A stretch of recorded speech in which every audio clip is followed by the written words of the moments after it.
Welcome to the Creating Wealth Simplified podcast. My name is Lauren Wells, here with my co-host, Chris Seveney. We're committed to providing you with the knowledge required to build wealth through real estate investing. Tired of consuming content about real estate? Stuck in analysis paralysis? Ready to do your first deal? As a member of our community, you will learn how to go from consuming content to taking that first step into the world of real estate investing. Our show is not about getting rich quick, but about providing you with the knowledge you need to take action. Join us as we speak with experienced investors who share action tips on how to escape the corporate world, start a thriving side hustle in the world of real estate, and go beyond your W-2 or 401k.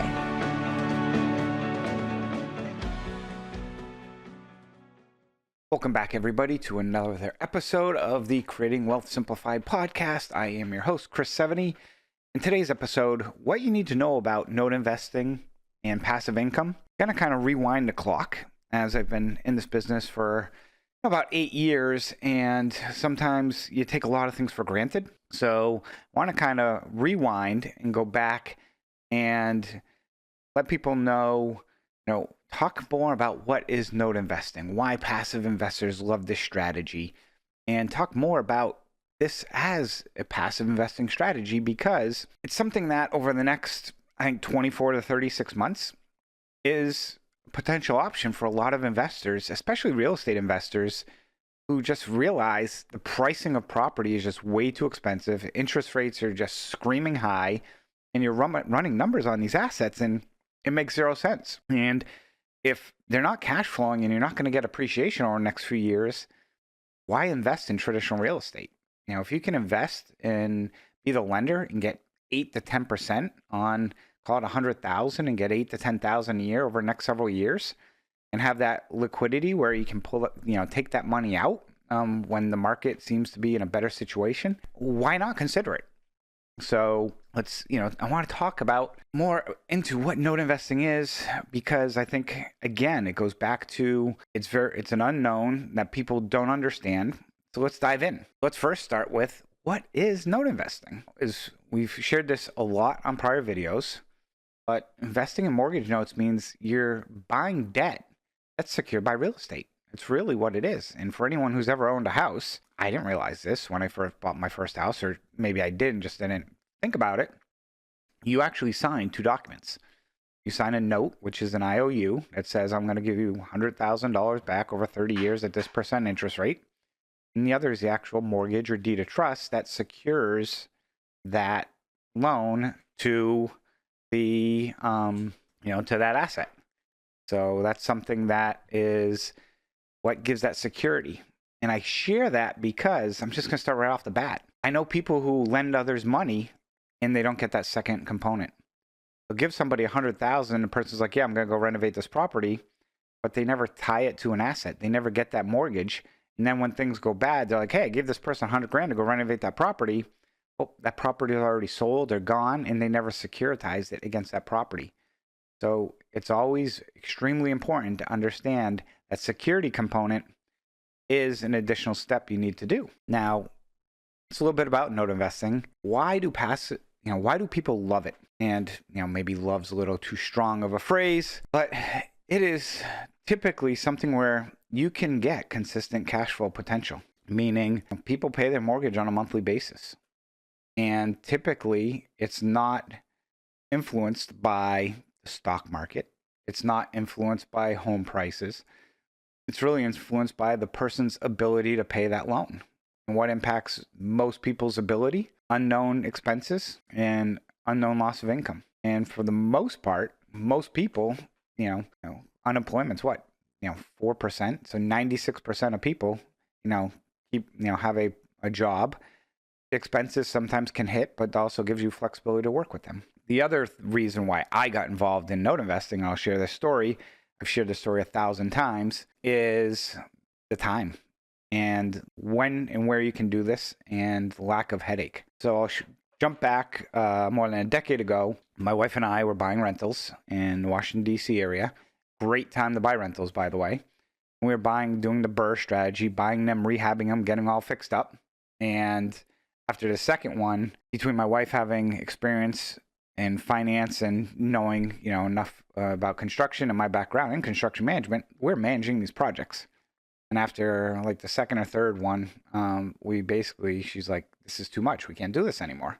We have kids, they're young, we've got too much going on. Like, find something else. And I scoured the internet and I kind of stumbled upon note investing. Now I want to be more active and get on the non-performing side, but I did not realize that there was this whole secondary market of mortgage loans that you could buy, especially coming out of 2008 to 12, where there's a lot of contract for deeds, seller financing loans that people had a mortgage.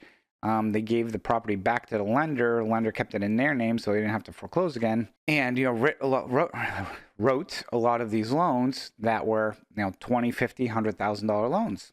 So the barrier to entry was pretty low. But the most important thing that I found relevant to me was you could do this anywhere at any time. Meaning you could do note investing at 10 o'clock at night. You didn't have to, get an email that says you got to be at this property by 1 o'clock. You get a list of assets. They're like, okay, bid by next Friday. And you could spend, you could do it from anywhere. You did not have to be boots on the ground. Fast forward to today, where, the world is, you could do your job from pretty much anywhere, remote work.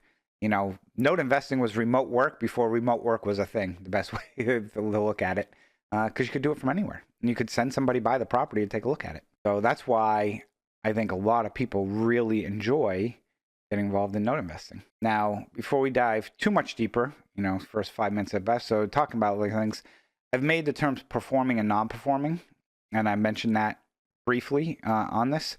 I just want to stipulate performing is what you'd think. Somebody's just paying their mortgage. Non-performing means they haven't paid. Now, most people think non-performing is you miss one payment. That's not the case. Non-performing is typically 3 to 4 months behind. But I'll say the average loan that we see a lot of times non-performing is years behind. So a lot of people think that you miss a payment, the bank police are going to come knocking on your door and trying to evict you and throw you out. That's not the case. Banks sometimes struggle with managing their defaulted loans, and there are policies, procedures, and regulations in place that dictate how long it has to be. But I just want people to realize non-performing isn't like 1 month. It's typically 4+ months behind. So now I want to dive into, again, briefly touched upon it, but really focus on why note investing is, I believe, a great passive investment strategy. It boils down to, that passive income potential. You get that monthly cash flow without being the landlord. We joke there's no tenants, toilets, termites. If a toilet breaks, you're not getting a call. If you own a house, have you ever called your lender and said, come fix my toilet? Come fix my roof? Now, the other is you also have a servicing company, which acts like a property manager, who also collects those payments. So as a note investor, if you have a strong performing loan, especially one where the borrower might be on ACH, you just have to check it once a month. Think about it. You have a mortgage. When do you pay? You pay if it's due the 1st. Okay, maybe I pay the 29th, 30th, or the 1st. You pay on that day. So as the person who owns the loan, you just check once a month. Did they pay? Did they not pay? So I still don't want to say it's 100% passive, but it's absolutely more passive than being a landlord. And as I kind of mentioned, it's more hands off. These loan servicers handle all the collections. They handle all the reach out. They handle making sure there's insurance on the property. They handle updating the payments when taxes or insurance go up. Loan servicers act as that property, again, owning real estate, that property manager. What's even great is they hire all the tax forms. They do the 1099s, the 1098s. They do everything. If the borrower is refinancing, they will handle, basically letting you know what their total amount owed is. Now, they'll come to you and say, hey, can you confirm this amount? Because they have to, but they handle all of that. And that's what they're experienced in.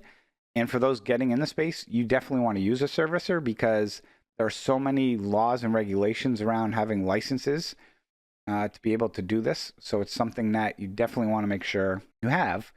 But again, pretty hands off. The other is, if it's done right, again, that collateral backed security where you're securing it to that real estate. Now, I caution people who do loans against land or mobile homes. Now, mobile homes really is more personal property than real property. So it's like a car, which could get wiped out in bankruptcy. Land, it's not going anywhere, but land is much more illiquid than a house. So as part of that collateral-backed security, we like to do it against homes, but there's other options to do it against. It's better than doing it against, nothing. One of the things I'll mention too about the collateral back is you want to be in first position. And what does that mean? You want to be first in line. I see people doing loans right now for earnest money deposits. I do see people doing seconds or 100% or 105% financing. That's not secured. It's called, I think, gator lending is a phrase that's out there where, it's short-term financing to people. They had 100% plus. But what if that property doesn't appreciate? If they had to sell it tomorrow, they're paying a realtor and they're paying all the costs. Where's that money coming from?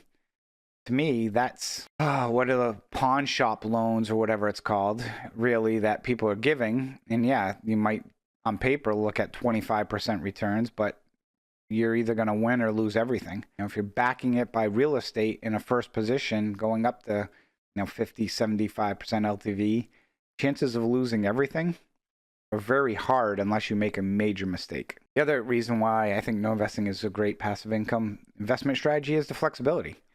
You can customize investments to fit your goals. You can be diverse in regards to how many notes you want to do, what states you want to do, the type of properties you want to do. I view it as, being very flexible. And unlike owning property in a certain area, meaning, okay, I got to find a new property manager, I got to find this, the servicers are national. And yeah, you have to do a little bit more research on certain areas, but you're getting a loan that's at 40 to 50% LTV. I don't think we've ever seen a 50% market crash. So you need to know about the area, but you don't need to know every single little detail and fact. So maybe I convinced you that, wow, this is actually pretty good strategy. So if you're getting started, what do you need to know? Well, you can get involved in note investing for, thousands of dollars. When I got started, it was under $25,000. Get started. And the reason why is because loans on properties don't always match a property value. You can find a $50,000 loan on a $500,000 property. The other option is, you can invest in a fund like, our Seveney, my company, we have a Regulation A offering open to accredited and non-accredited investors. That starts at $5,000. So you can get involved in passive investing for $5,000. And we provide case studies, stories, webinars. We provide tons of content and education where not only can you learn more about note investing, but you can also learn about what to look for when you're investing in a fund, or maybe there's things you don't like about what we do.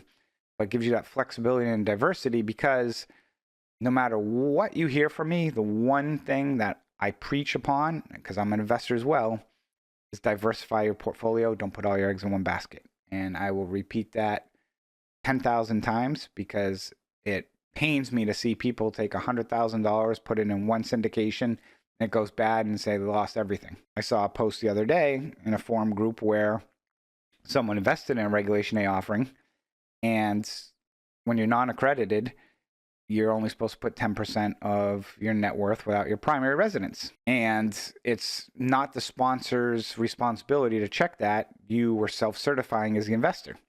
And the person said, yeah, I put a lot more than my 10% in. I lost everything. Can I go back after the sponsor? Unfortunately, the answer is no. Well, you can sue anybody, but I don't think you're going to have a leg to stand on, because you typically, when you fill out forms, mark on the subscription agreement that this is, what I'm saying. So just go back to, again, diversification. Next is when you get involved, again, education. Read, listen, learn is what I like to preach. When I got started, I was listening to podcasts, and it was around the holidays, and I was listening to one person start rambling off all these names that he was thanking. So I slowed it down to like half speed and just started writing all these people's names down, and I didn't know anybody or nothing. And then I started researching those people, and then I got on the phone with them. And, it's networking. Those 5 people each gave me 2 people to talk with. Next thing you know, I'm talking to 20 people, and just kept expanding and growing and getting to know who the players are. And as part of that education, don't think you know it all, because you don't. But also, don't approach it as what's in it for me, trying to figure out if there's ways to help others. Nothing burns me more than somebody who just wants to use me for my information. And I can tell right off the bat, this person just wants to pick my brain and buy a free hour of my time. Don't be that guy. Don't be that person. So you start educating yourself. You're reading, you're listening, you're learning. I did about 6 months of that before I started really, investing, because you need to set your investment goal. Is it cash flow versus long-term growth? What are you targeting? What are you looking for, cash flow or that growth? In note investing, it's typically cash flow. So understand that cash flow, the strategy is going to be. If you start making money, are you reinvesting it, or what are you using for? Because that's important. Now, depending on how active or passive you want to be, choose your investment route, performing or non-performing. Non-performing is a lot more work. It's conflict-oriented business. The returns could be greater. The losses could be greater. Performing loans typically have less risk, so the returns and the risk profile, correlate to that. Lastly, I will say work with trusted people platforms. Again, I'll go back, share a story saw a forum post the other day where somebody made a comment about some education and training. And then people made comments in the group about, hey, be careful because person's reputation isn't the greatest. And, person asked, well, yeah, but they have all these followers and videos on YouTube. Like, yeah, so, being a great marketer doesn't mean you're a great investor. They're two very different things. So I will tell you, it is a very small business. And if you associate yourself with the wrong people, you will have that scarlet letter. There's people I will not sell to or even take bids from because I know who they're affiliated with and I don't trust them. And that's part of this whole due diligence process of not only as you get involved in this, due diligence is so key about, we call it the 3 Ps, the person, the property, and the predicament, but also understanding who you're working with or even get into buying an asset. It's important to know who you work with. This wouldn't be, me speaking if I also did not talk about the risks to consider. And I'm a big proponent of note investing, but I'm also a realist and am not the marketing guru salesperson who slicks back his hair and only tells you all the great things. There's a lot of risk involved in any type of investing. Anybody ever tells you guaranteed or throws out these ridiculous returns, especially in note investing, if anyone's promising you 15, 20, 25% returns, it ain't happening. Maybe on a non-performing fund where they're splitting profits with you, you can get to the mid-teens. Now, you could 5, 6, 7 years ago, that was achievable. Today, it's compressed. But when I see funds out there sharing 18% on a performing note fund, I don't see it. Just point blank, I don't see it. So some of the risks, if you do get involved in note investing, liquidity. What do we mean by liquidity? You can't sell notes as quick as a stock. It takes time. It's more traditional selling real estate. It takes time. Expect it takes 60 to 90 days to liquidity. If you're in a fund, understand that the fund might have hold periods. There's default risk. Borrowers may stop paying. So you got to plan for different exit strategies. This is where if the property is underwater, meaning they owe more than what it's worth, that's a big risk. But if there's equity in the property and they default, you are feeling much better because if you do have to go to legal route, your loan is secured by that property. This is probably the most complex, which is regulations and compliance, staying compliant with state laws. And this is where it's challenging if you're a smaller investor buying 1, 2, 3 notes, because the laws are constantly changing. You're moving states. For example, Maryland just came out with a court opinion that now basically tells you have to get licensed. And if you're not buying 10 loans in that state, it's not worth getting licensed because of the cost. You're starting to see a lot more regulation and compliance. Now, change of administration, maybe some of that compliance and regulation maybe takes a back seat. But again, these are more state law issues, not federal government. And the states are starting to really focus on protecting homeowners, which I don't think is a bad thing. But understanding all those regulations and compliance takes time and cost. And is it something that I'd rather not have to deal with and let me just go invest with somebody who deals with this and understands it, might be better off. Lastly, working with loan servicers. They handle the compliance, the collections, but understand they're not perfect. And you need to manage them just like you need to manage attorneys. You can't just close your eyes and think that, turn a blind eye. You need to stay on top of them and manage them and make sure they're doing what you want, because at the end of the day, it's your loan. They don't manage it for you.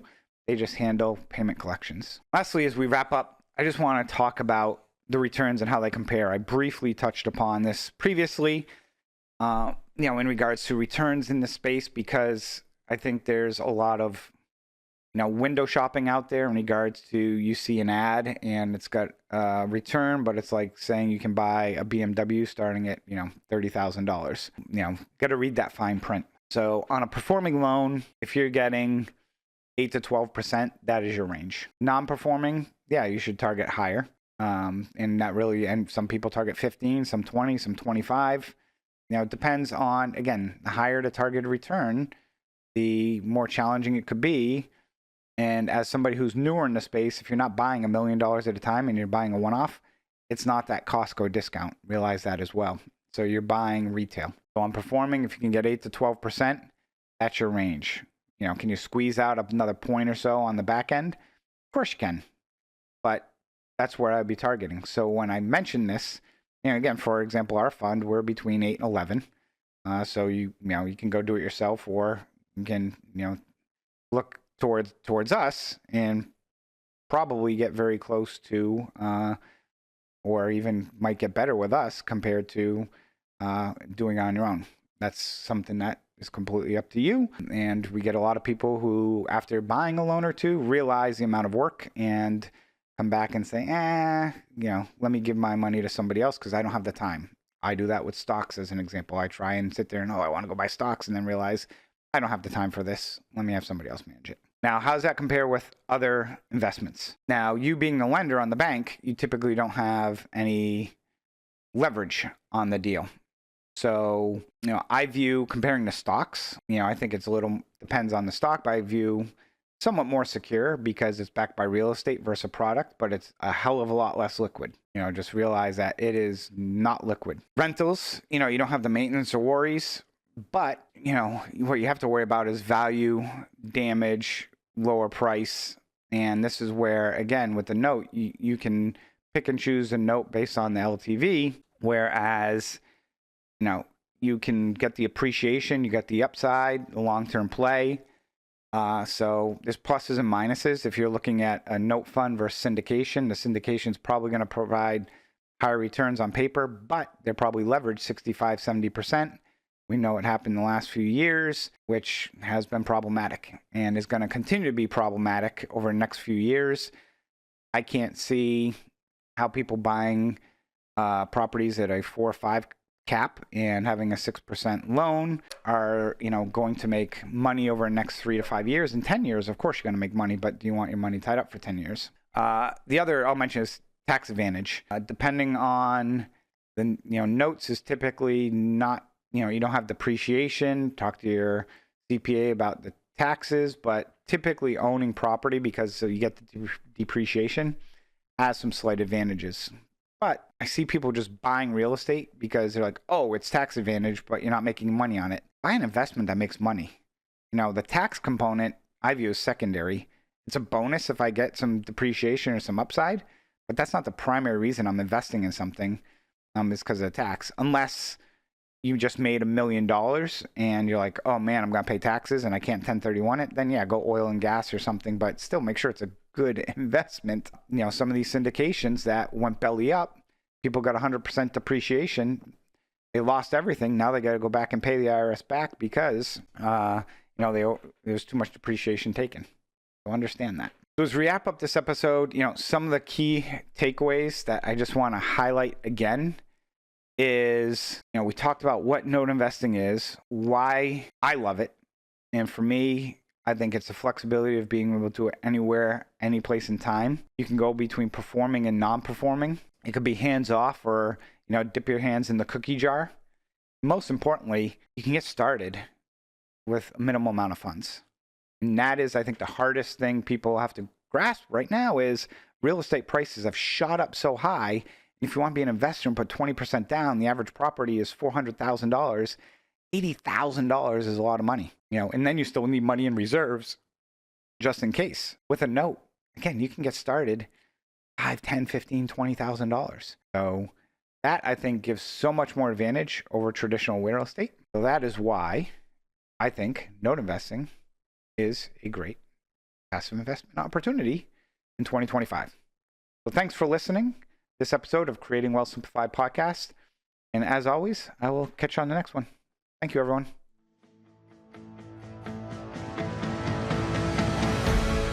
Thank you for joining Lauren and I on this episode of the Creating Wealth Simplified podcast. Each week, we bring you expert education, experience, and information in a digestible format to help you identify investment opportunities so you can build wealth through real estate and take action toward your financial goals. Enjoy the show, share with a friend, or subscribe to the show and leave us a review.